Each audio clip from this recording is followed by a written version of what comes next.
right, good morning, everybody. Good morning. Welcome to Riverside Restaurant, Nobleton, Florida. And today we're starting into a new book, and I'm doing a book that Jim suggested. I didn't think he thought I would really do it though, and that's the book of Hosea. Oh, Hosea? Yeah. Yeah, you were mentioning it like a week or so ago, and I had studied it in the past quite a bit, so I thought, oh, it'd be a good book to cover. You guys like stories that are kind of sexy? Stories that have a lot of intrigue? Stories that you may not expect to find in the Bible? Well, that's the story of Hosea. Now let's see what happens. Hosea chapter 1. The word of the Lord came to Hosea. Now, the Lord brought that word to him. He didn't go out looking for it. He's just living his life. And God puts a calling on him to preach and to teach and prophesy. And the word that he had was the word from God, directly from God. It came to Hosea, the son of Beri, during the reigns of Uzziah, Jotham, Ahaz, and Hezekiah, kings of Judah, and during the reign of Jeroboam, son of Jehoash, king of Israel. Now, I always try to get a little historical background in books like this. And so you may have heard me say this before, but it's worth repeating so you'll understand a little bit about the history. They mention the kings of Judah, and then they mention the king of Israel. And you might remember there was a civil war in Israel, and two of the tribes became the nation called Judah, and the other 10 tribes became the nation called Israel. So Israel was to the north. It was also called Samaria. It was called Ephraim. It was called Jacob. It had a lot of different names, but we call it the northern kingdom of Israel. And the southern kingdom was called Judah, a smaller kingdom. But the kingdom of Judah is the place where the temple was and where Jerusalem was. So the people in Israel were often trying to find alternative places to worship God. And sometimes that involved idols. So you had a whole line of kings in Israel, and a different line of kings down there in Judah. So if you hear that mentioned in the Bible, Israel is just part of what we call Israel today, and Judah is this smaller part. So in the area of Judah, he had these kings: Uzziah, Jotham, Ahaz, and Hezekiah. And in Israel, he just had Jeroboam. See, the system that God had in place at that time, there was a king over the land, but God never really wanted the people to have a king. The people would keep telling God, we want a king, we want a king. We want to be like other nations that have kings. And God finally kind of gave in and said, okay, if you want a king, I'll give you one. But he's going to tax you. He's going to send your young men to war. He's going to take your young women and marry them, or have them for concubines. And sure enough, all that stuff did happen. So the kings, some of the kings were good kings. They loved God and they tried to do what was right. But a lot of the kings were very bad and very evil. And they led the people into idolatry and worshiping idols. So to counterbalance the power of the king, God would send prophets. And the prophets would speak out in public against the evil that the kings were doing. And they'd go directly to the king many times, and they'd tell the king, here's what you're doing that's evil and wrong, and you need to repent and stop.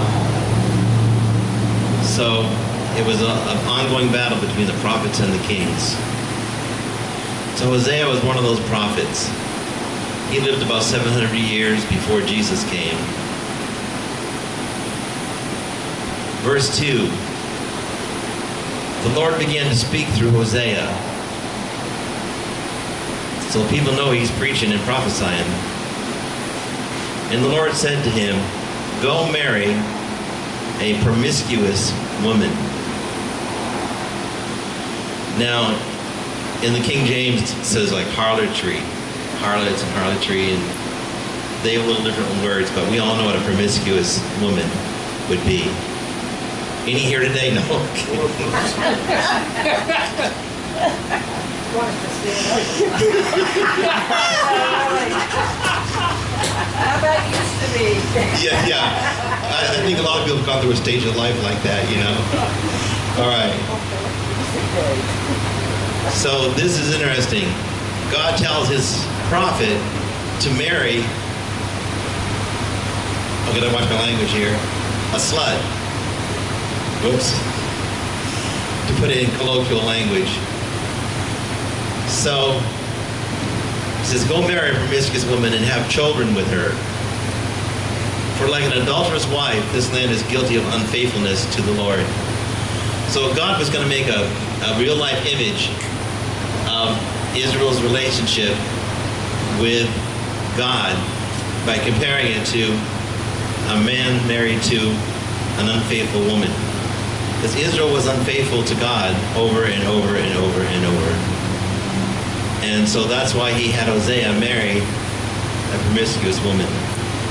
It was a life lesson about how God felt, the way he was being treated. How many of us have treated God that way in our lives?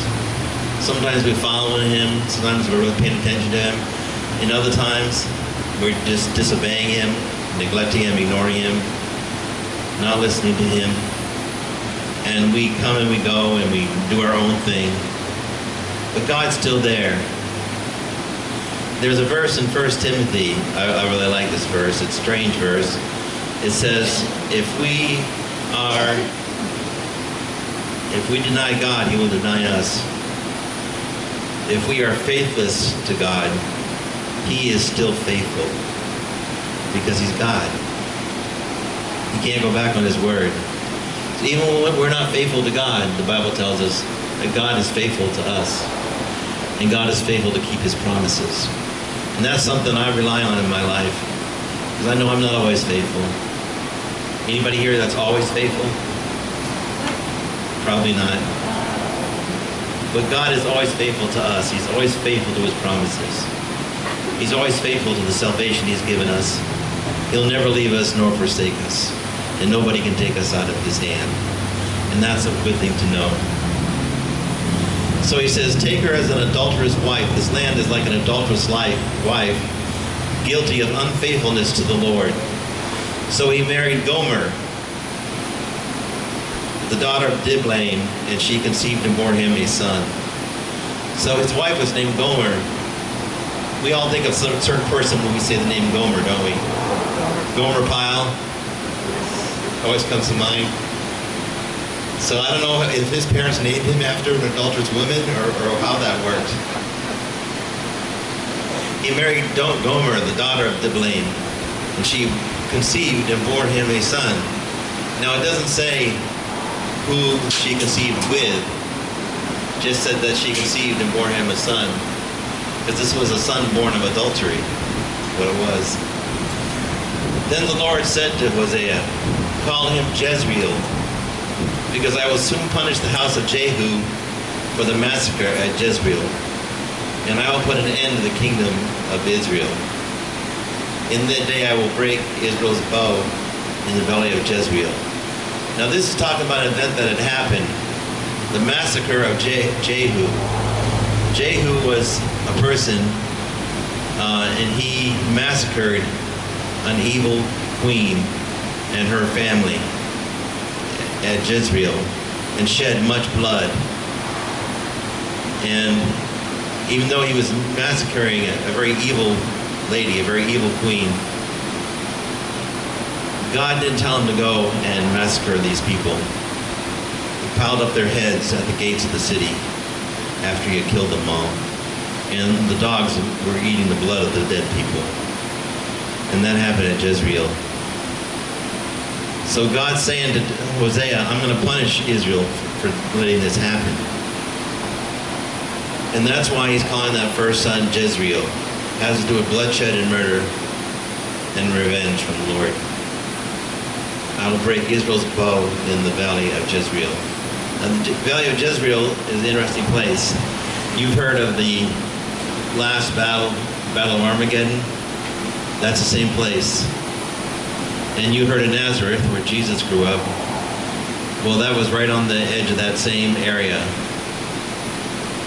And there's even a big battle in 609 BC with the Egyptians and the Assyrians.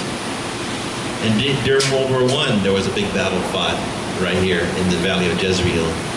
So Jezreel has always been known as a place of bloodshed and a place of war.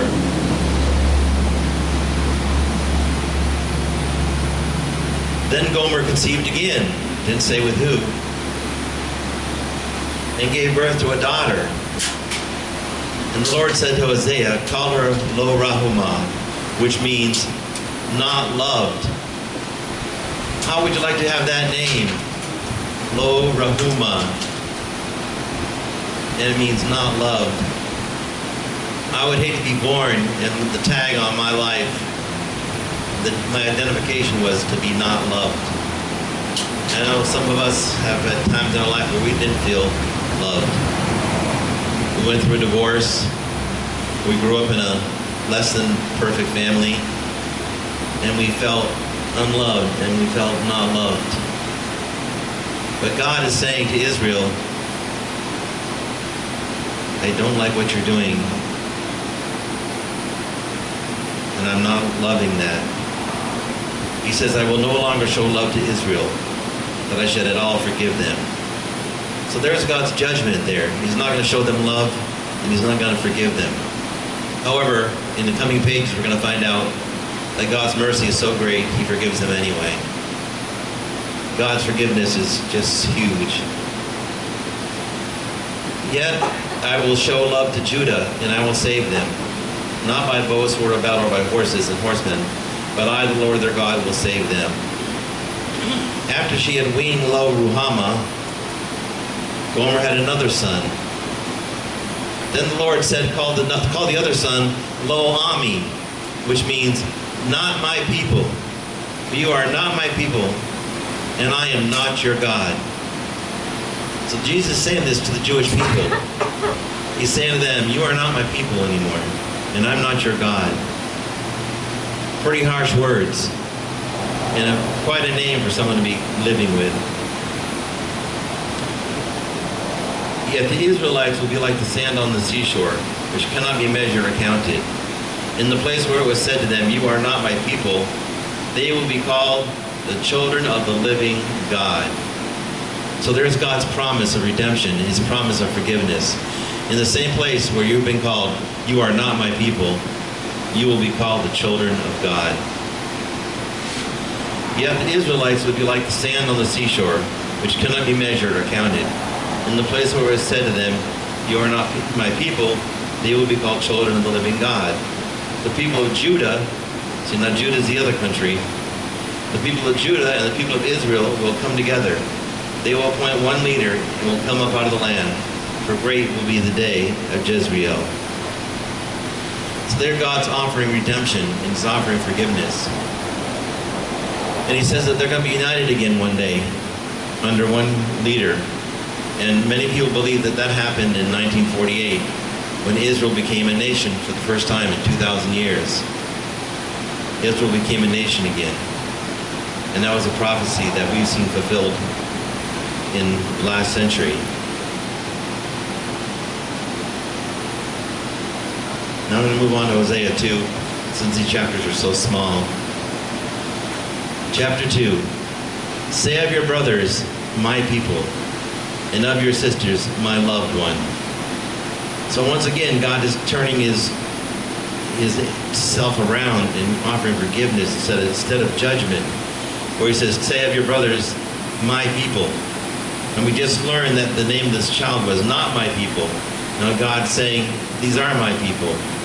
And of your sisters, my loved one. Remember, the little girl was called unloved. And now God is turning it all around. Rebuke your mother, rebuke her, for she is not my wife, and I am not her husband. It's hard to call someone your wife when they're running around with other men. There's a story in the New Testament that reminds me of this story. In John chapter 4, Jesus sitting at the well with a Samaritan woman having a conversation. And Jesus says to her, go and call your husband. And she says, I have no husband. And Jesus says, you have answered correctly, because you've had 5 husbands. and the one you're with now is not your husband. So this woman was promiscuous, just like this one in the Old Testament. And Jesus said, the one you're with now is not your husband. And here it says, she is not my wife, and I am not her husband. So there's an echo of the same story in the New Testament. Let her remove the adulterous look from her face. You ever seen someone that had an adulterous look on their face? You look over at them, they're like, hey. You know, and then your wife kicks you under the table and says, I can't believe she looked at you like that. Not my wife, someone else's would say that. My wife doesn't have a jealous bone in her body. Yours does, yeah. That's because she's so hot. That's it. When you got the best, you know. Let her remove the adulterous look from her face and the unfaithfulness from between her breasts. I guess she used to wear a lot of those low-cut tops. Otherwise, I will strip her naked and make her as bare as the day she was born. I will make her like a desert, turn her into a parched land, and slay her with thirst. I will not show my love to her children, because they are the children of adultery. That's where Gomer's kids came from, not from her husband, from her other relationship she was having. Their mother has been unfaithful and has conceived them in disgrace. She said, I will go after my lovers who give me my food and my water. They give me my wool and my linen, my olive oil and my drink. So it sounds like she was getting stuff back from these men she was hanging out with. She was getting food and water to sustain her, wool and linen for clothes to cover her nakedness, and olive oil and drink. Essentials in those days. Therefore, I will block her path with thorn bushes. I will wall her in so she cannot find her way. She will chase after her lovers, but not catch them. She will look for them, but not find them. You know, that's an empty street to go down, the street of sexual promiscuousness. And somehow, sometimes it seems like people think it's okay for a man to be promiscuous, but maybe not for a woman. And I think that's a bad street for anybody to go down. And it ends with you in sorrow and heartache and pain in your life. And we see that expressed here in this chapter. She'll go after her lovers but not catch them. She will look for them but not find them. She will say, I will go back to my husband as at first, for then I was better off than I am now. She has not acknowledged that I was the one who gave her the grain, the new wine and the oil, who lavished on her the silver and the gold. So God's the one that's going to provide for her.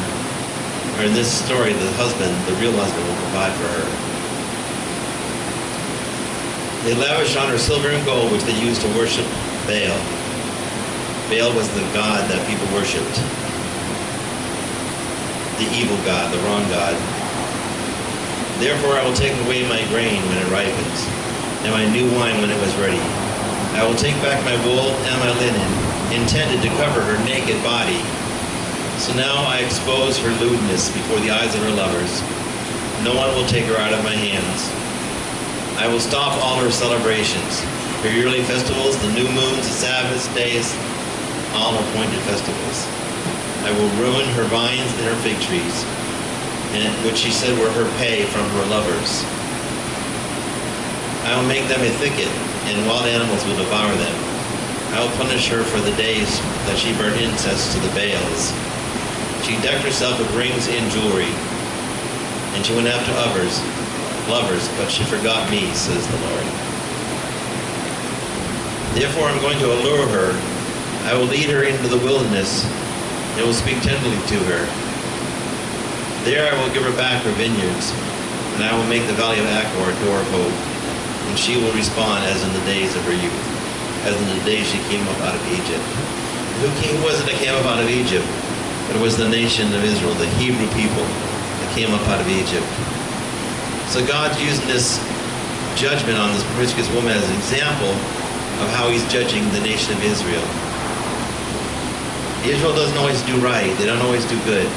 When they do good and they do right, God says, you're doing good. And when they do evil, God punishes them. In that day, declares the Lord, you will call me my husband. You no longer call me my master. I will remove the names of the Baals from her lips. No longer will their names be invoked. In that day I will make a covenant for them with the beasts of the field, the birds of the sky, and the creatures that move along the ground. Bow and sword and battle I will abolish from the land, so that all may lay down in safety. You've heard that in the New Testament talks about the lion laying down with the lamb. And here he's talking about the creatures of the field lying down together. And he's going to abolish the bow and the sword and battle in the land, so that everybody and all the creatures can lie down in safety. So it's talking about the end times, how God's going to come and restore the whole earth and make a beautiful place for us all to live here once again. And I will betroth you to me forever.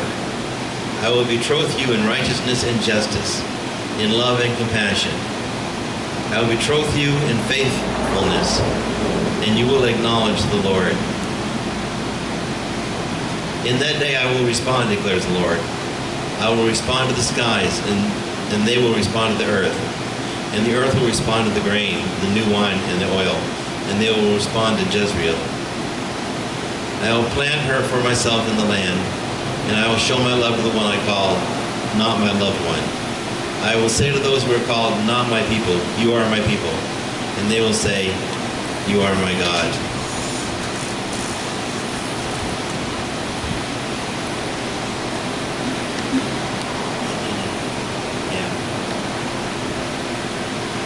Thank you. So we see two sides of God in this book so far. We saw the God side of judgment, and then we see God turning himself around and showing his mercy and grace. You know, every one of us deserves God's judgment. None of us is really worthy of all the goodness God sends our way. But God doesn't give us just judgment. He gives us grace. He gives us mercy. He justifies us. He redeems us. He forgives us. Everyone here needs to receive God's forgiveness. And I hope today that everybody here has received God's forgiveness. It's free. You just have to humble yourself enough to admit that you need it, and then ask God for it. So I always want to give people a chance to come up and pray with me, to receive Christ into your hearts, to ask forgiveness of sins, and to put your faith in Jesus Christ.